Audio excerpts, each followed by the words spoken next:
آج کل ہم بائیکاٹ کر رہے ہیں نا، بائیکاٹ کرنے کے لیے ہم عجیب عجیب طریقے ہم نے اختیار کیے ہوئے ہیں، توڑ پھوڑ کرتے ہیں، جلا دیتے ہیں، چیز کو خریدتے ہیں اور ضائع کر دیتے ہیں۔ یہ کوئی احتجاج نہیں ہے۔ آپ نے جب چیز خرید لی، ان کو جو مالی فائدہ پہنچنا تھا پہنچ گیا۔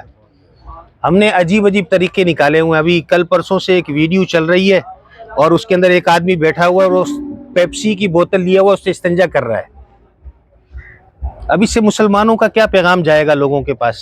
غیر مسلم جب اس کو دیکھیں گے، جی پیپسی سے وہ استنجا کر رہا ہے، باقاعدہ ویڈیو بنی ہوئی پورے سوشل میڈیا پہ وائرل ہے۔ یہ کون سا احتجاج ہے یا کون سا بائیکاٹ ہے یا کون سا اسلام ہے؟ عجیب بیوقوف لوگ ہیں، اس کو وائرل بھی کرتے ہیں اور ایسی چیزیں چلا دیتے ہیں۔ اب یہ کوئی احتجاج کا طریقہ تو نہیں۔ آپ نے خرید کے ان کی مالی مدد کر لی، اب جو اس پیپسی کے اندر کیمیکل ہے اس سے آپ کا جو جس کو آپ دھو رہے ہیں اس کو کتنا نقصان پہنچا ہوگا؟ ہاں جی، اس پیپسی کے ذریعے لوگ اپنے زنگ کو دور کرتے، لوہے کے زنگ کو دور کرتے، اس سے زنگ ہو جاتا ہے۔ آپ کے جسم کے عضو کے اوپر لگا، اس عضو کو کتنا نقصان ہو رہا ہوگا؟ آپ اس طرح کی عجیب عجیب حرکتیں کرتے ہیں بھائی۔ تو یہ حرکتیں کرنا اس کا اسلام سے کوئی تعلق نہیں ہے۔ ان چیزوں کو شیئر بھی مت کیا کریں۔